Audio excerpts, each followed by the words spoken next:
Velkommen til den her video, hvor vi skal lave en makeover på det her køkken og have strikket og hæklet en masse legemad.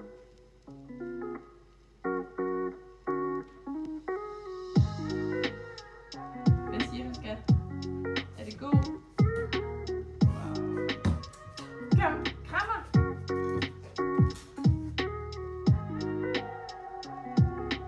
Jeg føler altid, når man kommer til sådan noget farvevalg, så kommer man alligevel lige lidt i tvivl om, hvad man egentlig sådan skal vælge. Men nu så har jeg et valg, og så køber jeg en lys gul og en beige farve.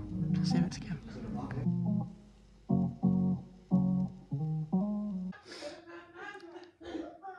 Okay, Emil og Karl, de har travlt med at gøre grin af mig. That's life med 2 drenge i huset. Men i hvert fald, så skal jeg tage i gang med det her legekøkken nu. Og første step er simpelthen at få tømt Karls ting og sager ud. Og lige nu der er der jo ingen system her, det flyder rundt. Og ja, der er lige lidt yoghurt på bordet også og sådan noget. Så den skal lige tømmes. Og når den så er blevet tømt helt, så skal den vaskes godt og grundigt af. Og så skal jeg skal se, om jeg skal skælde den ad, før jeg vasker den af. Det tror jeg måske jeg gør, så kan jeg bedre komme til hver plade. Og så skal vi have givet det en omgang maling, og så se med. Nu går processen rigtig i gang.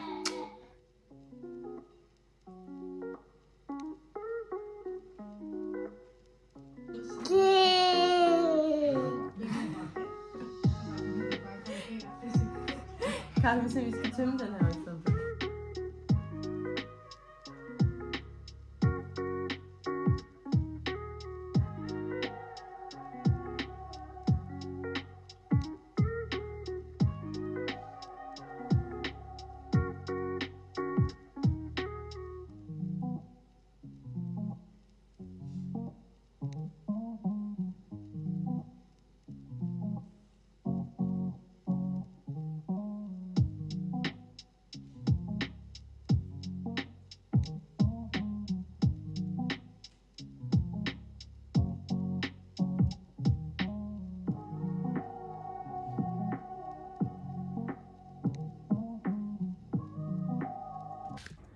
Så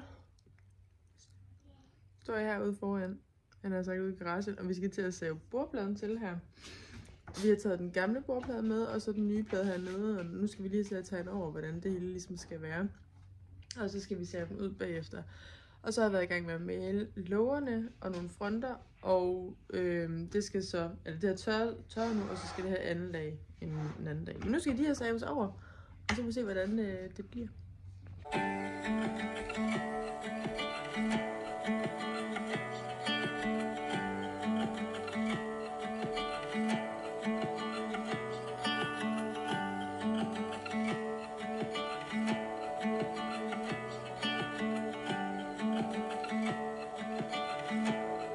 Så er der altså savet en bordplade, og det tog godt nok ikke lang tid. Det var min far dygtig til.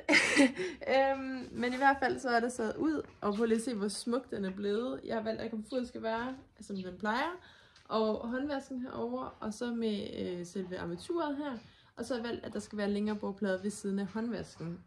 Både fordi jeg tænker, hvis man står og leger, man skyller et eller andet, man kan have det stående, men også fordi kaffemaskinen, den skal stå herinde på pladen også. Så det er bare blevet mega fedt. Og det derovre, det var den lille bordplade, der var før. Så nu er den lige blevet det længere, hvis man lige kan sammenligne lidt her. Og så er den også blevet lidt tykkere. Den er lidt højere, den her. Så den er lidt mere sådan massiv Egetræs bordplade. Og fedt.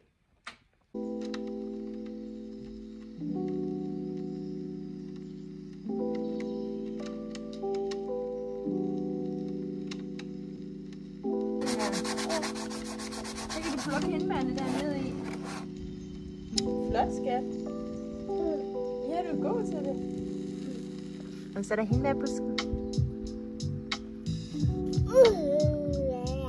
Haps. Hvor lækkert. Kan du plukke en til mor også? Nej. Sådan en, der er godt moden. Sådan en som den her. Mor? Wow.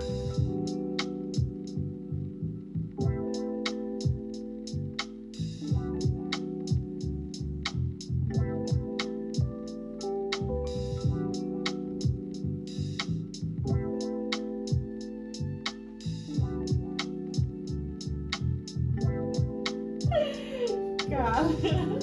Nej. Hvad laver du? Nej! Hvad laver du, skønke?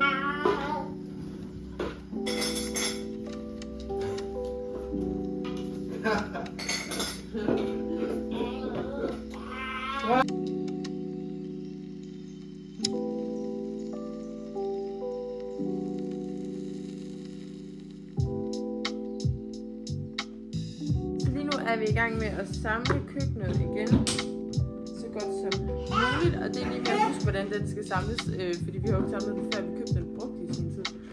Så det har lige været lidt spændende. Først så startede jeg lige med at vende dem her forkert, så nu er jeg lige ved at skrue rummet på igen. Men ellers så går det faktisk rigtig godt. Og så var der også lidt med, at bordpladen, og den har vi lavet ny af, så det vil sige, at vi har lige skulle være sikre på, at alle mål passer, og også under til, at alle skruer og sådan noget kunne gå op i.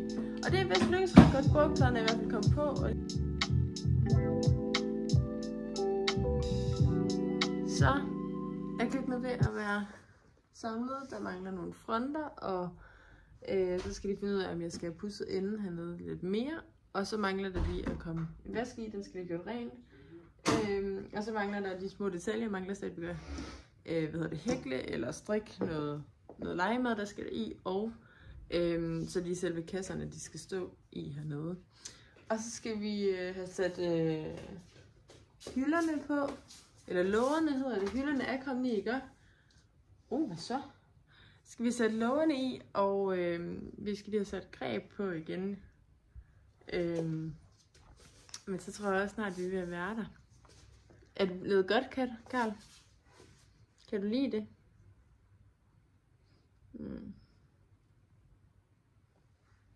Det er den dejlige krammer, du giver. Tror du ikke, det bliver godt med sådan en ekstra bordplade her? Så kan vi lave en masse mad. Den er tung, sådan en der, var. Ja, sejt. Hvordan har vi dog puttet den i før? Vi skal skrue den ind af, Karl. Det er rigtigt. Sejt. Det tror jeg, men... Jamen, mor, skal lige hjælpe dig med at få den løsnet. Den er simpelthen for stram. Så skal du dreje på den. Skal du dreje sådan her? Kan du dreje med hånden? Ja. Hvor er du sej. Prøv at se, den løsner sig. Far! Hvad? Se! Hvad har I lavet? Noget. Har I lavet køkkenet? Ja. Er det rigtigt? Ja. Har du givet mor en krammer? Nej. Kan du ikke give mor en krammer og sige tak? Tak skal du. Men skatter, vi har ikke helt sammen, fordi vi kan ikke lige få det her i, vel? Det er godt, skat. Hvor er Karl henne?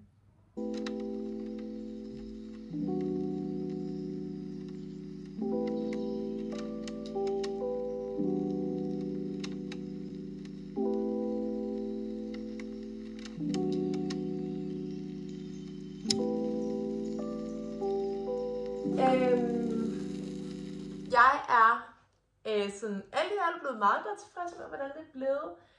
Lige nu ville jeg lidt have ønsket, at jeg havde lige fået lukket de her huller til. Jeg ved ikke lige helt, hvad meningen har været med dem før. Som sagt, så købte vi jo det her køkken brugt af nogle andre, og har nu sat det i stand og gjort det til det her. Og det har været et rigtig hyggeligt familieprojekt, hvor vi alle sammen har været involveret i de forskellige processer, hvilket har været mega fedt.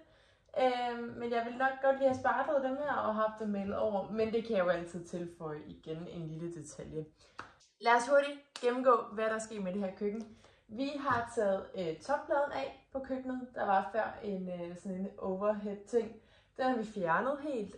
Vi kunne godt have sat den på igen, men det vil vi valgt ikke at gøre, fordi vi synes faktisk, at køkkenet sådan her kunne rigtig meget.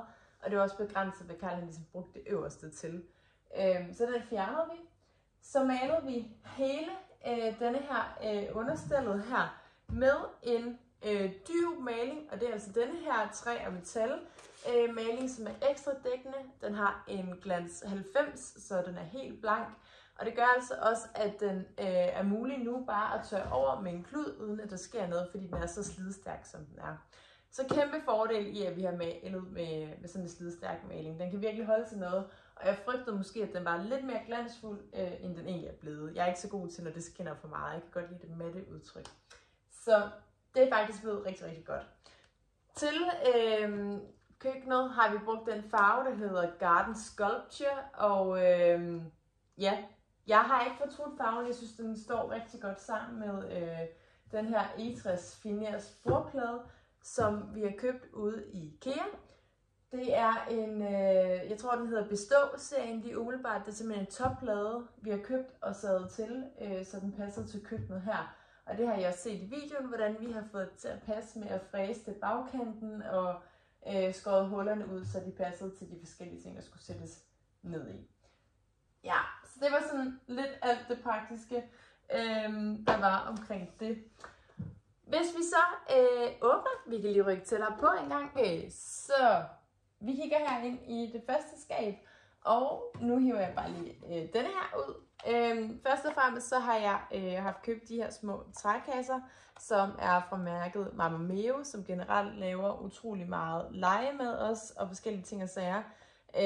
Super, super fine, og jeg synes bare, at de er mega søde udtrykket. Jeg vil måske ønske, at de var en lille smule større, end det de er, fordi så meget kan der heller ikke være i de her kasser. Men det er så fint, og jeg tror, der er 1, 2, 3. Vi har købt 5 af dem her til Karls legekøkken. Nu vil jeg lige gennemgå nogle af de her 5 kasser, som vi nu har købt. Og mange af de ting, jeg ligesom har hæklet til køkkenet her, det er faktisk bare gratis hækleopskrifter inden for noget, der hedder Bøgelund Sysler. Og garnet, der har jeg ikke rigtig gået ud i, hvad der stod i opskriften. Jeg har gået rigtig meget efter, at farven skulle være den rigtige, og at ligesom udtrykket, jeg gad godt, det er sådan lidt uldent og loddent, og ikke sådan helt så fint, som mange andre måske ønsker det. Så jeg har i hvert fald hæklet et blomkål, og jeg ved, at den hvide her, der har jeg brugt noget Sandnes Alpaca. Og her til kanterne her, der har jeg brugt, jeg tror det er noget bomuld lige umiddelbart, og så sammen med en anden følgetråd, der har givet noget udtryk. Og det, altså jeg har også brugt rigtig mange rester, og rester fra butikken af det, der har været til opstrik af forskellige modeller.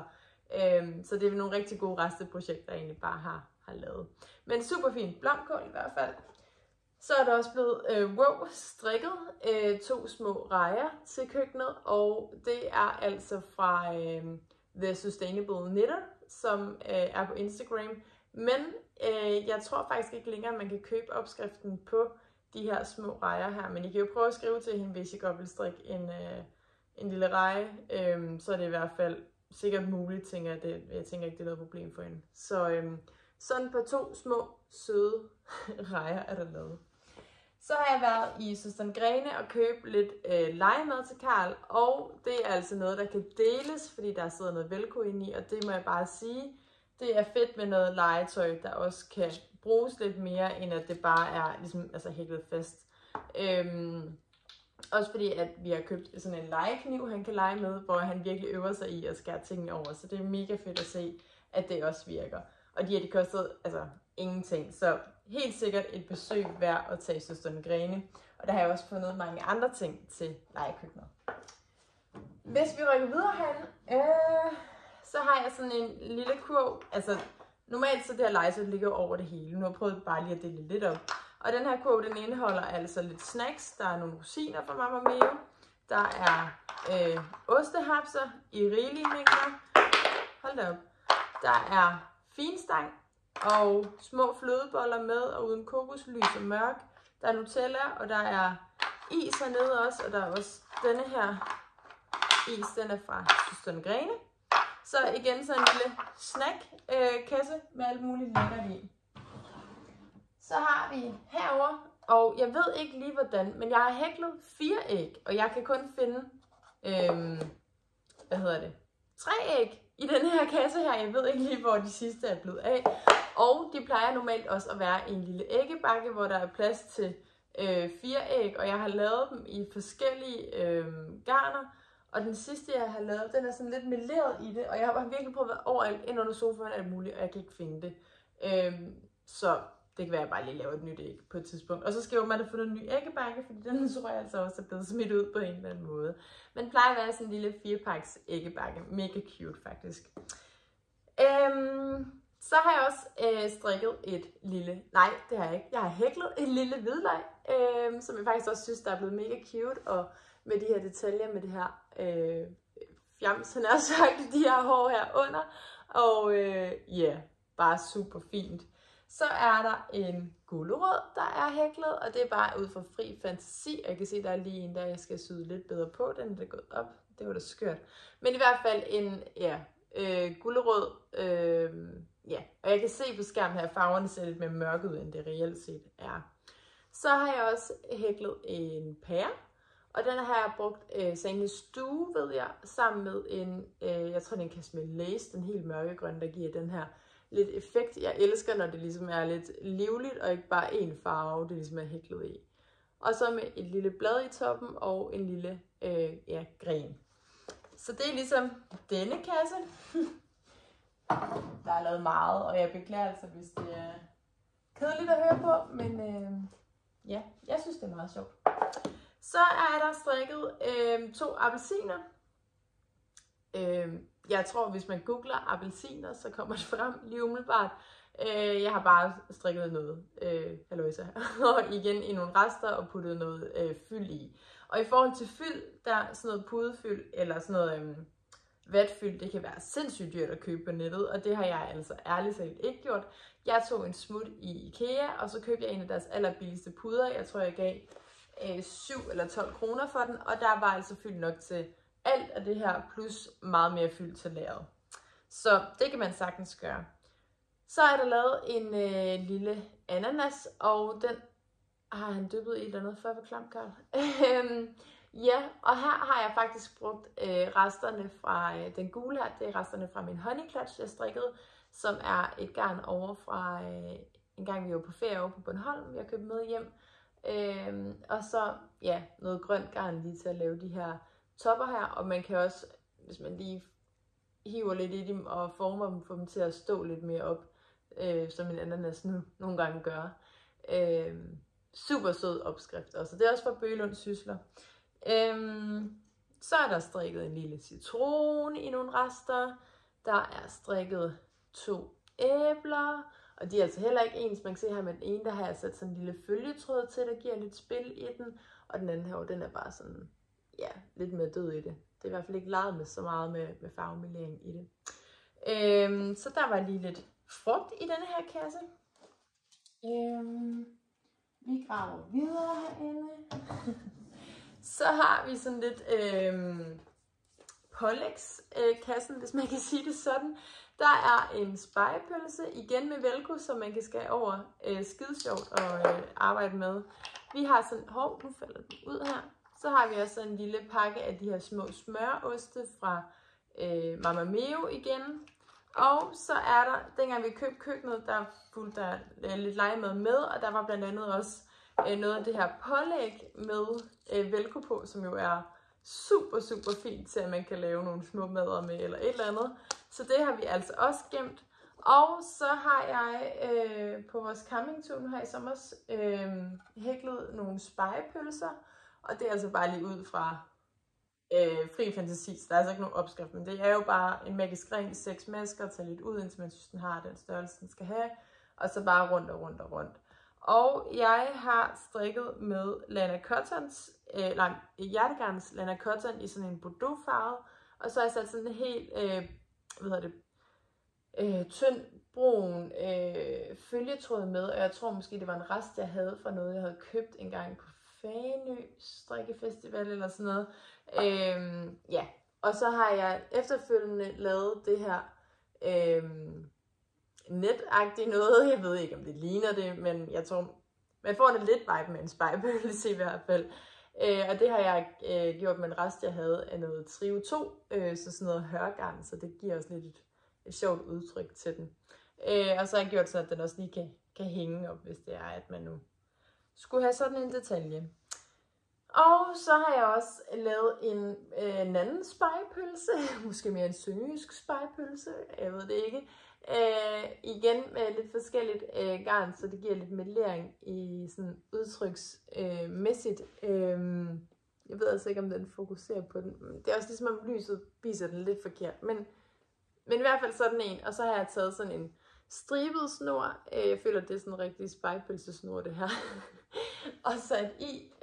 Og så havde jeg faktisk lavet et bånd rundt om, men den tror jeg altså, Karl han har pillet af, så jeg ved ikke lige, eller den har Karl pillet af, så jeg ved ikke lige, hvor den er henad. Men jeg sætter bare en ny ind på, så er der sådan en på igen. Så der var sådan ligesom sådan et spegepølse emballage markat rundt om, og det var egentlig meget, jeg synes det var meget sjovt tænkt i hvert fald. Så det var denne kasse. Og så har vi herinde også en pakke pasta. Jeg har købt lidt hjem fra nogle forskellige webshops, og det tror jeg også, måske jeg har lidt video af, jeg sad en nat eller en aften og surfede lidt på lidt forskellige legemad, og ja, så det er meget sjovt. Det er sådan en pakke pasta, så kan man jo tage pastaskruerne, eller ikke pastaskruerne, så kan man tage de her lange pastaer op og putte i en gryde og lege, at man ligesom koger pasta rigtigt. Og så kan man ligesom bare folde den sammen igen.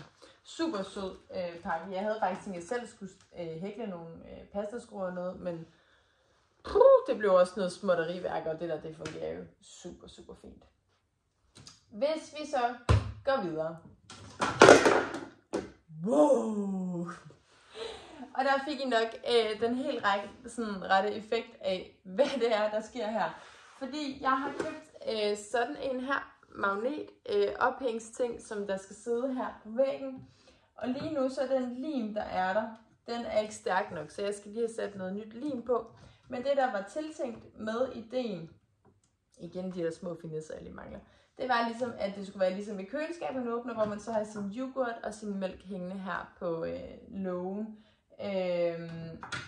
Og det, altså, det har fungeret lang tid, men jeg ved ikke lige hvorfor, nu har den givet op, og så, ja.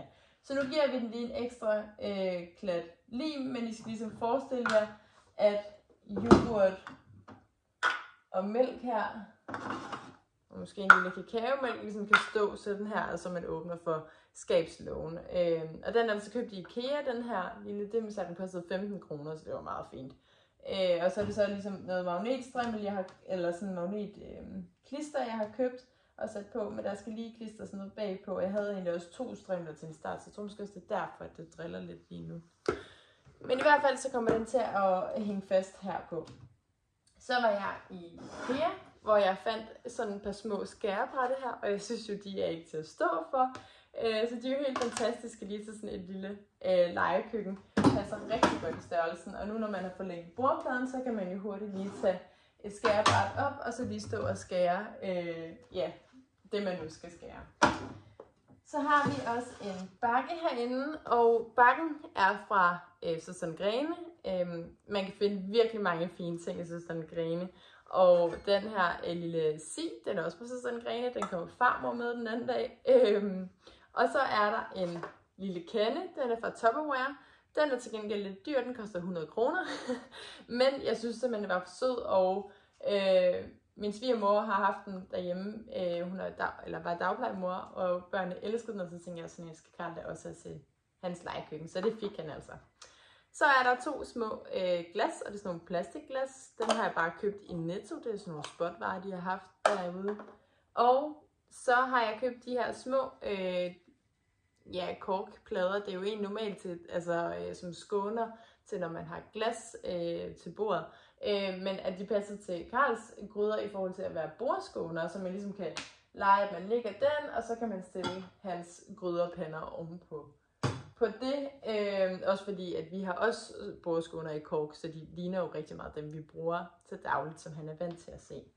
Så det har vi altså lige stående på denne her plade herinde. Og så har jeg købt det sødeste stel, hvis I spørger mig. Og måske også lidt pricey, men virkelig, virkelig fint. Det er sådan noget her, emaljestel. Og jeg har købt 2 tallerkener med blå kant. Det er fra det, der hedder Falcon, og jeg har købt det ved Birk Interiør.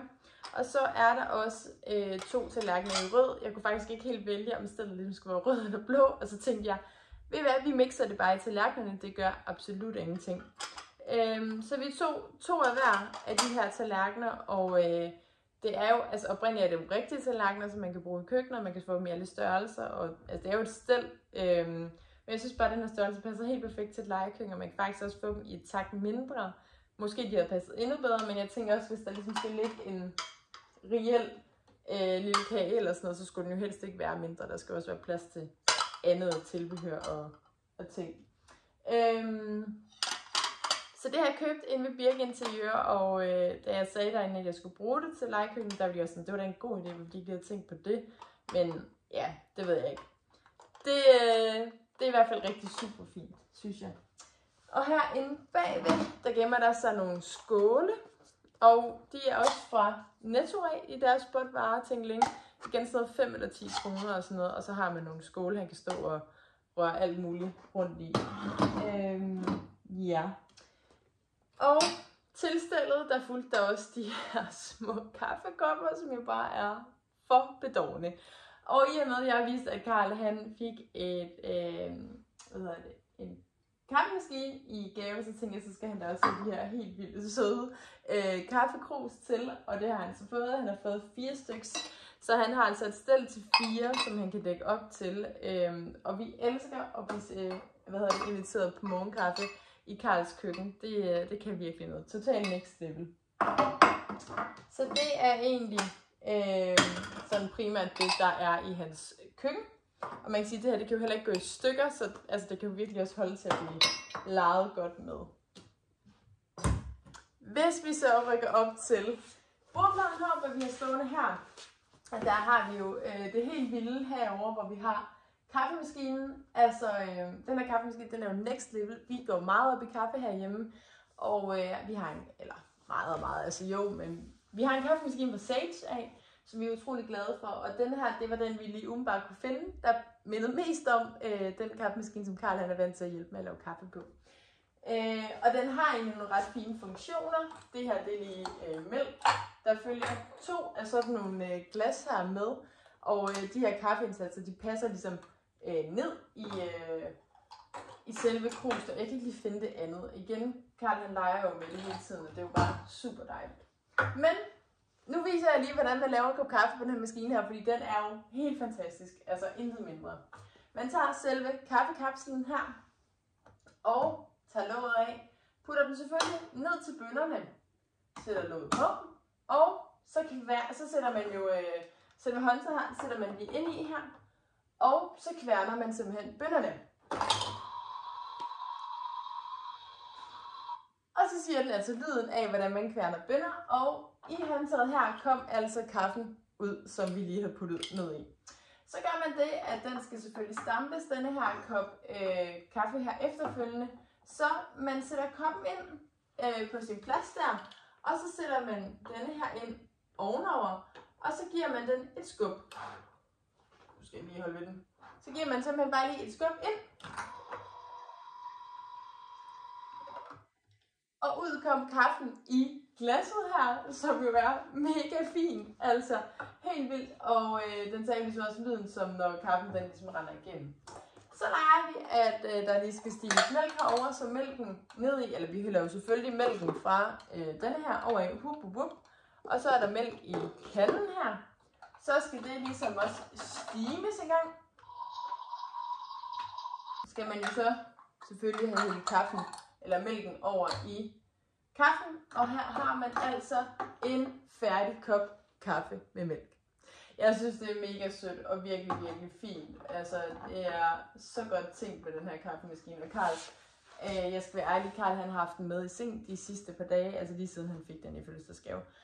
Så det er et kæmpe hit herhjemme at have en kaffemaskine i huset. Og så er der sådan en lille mælkekande her, som far og mor har skaffet et eller andet sted, jeg ved ikke helt hvor. Og så har han fået i gave af min veninde Line og hendes kæreste sådan 2 coffee to go kopper med låg, også fra Mama Mio. Og så er der er forskellige af dem her, man ligesom kan sætte på. Så vi kan også få coffee to go herhjemme i hvert fald. Ja. Det største hit ved køkkenet er klart den der kaffemaskine. Så har vi en lille brødkurv herover, hvor vi har en donut, der fløj op. Vi har en croissant, der var her strikket. Croissanten er igen fra The Sustainable Knitter, og det er donutten faktisk også. Så er der råbrød med velcro på, og et franskbrød med velcro på, som man også kan skære over det hele. Så det er ligesom brødkurven, og der tænker jeg helt sikkert også, der skal tilføjes noget mere til. Og selve brødkurven er fra IKEA, tror jeg nok.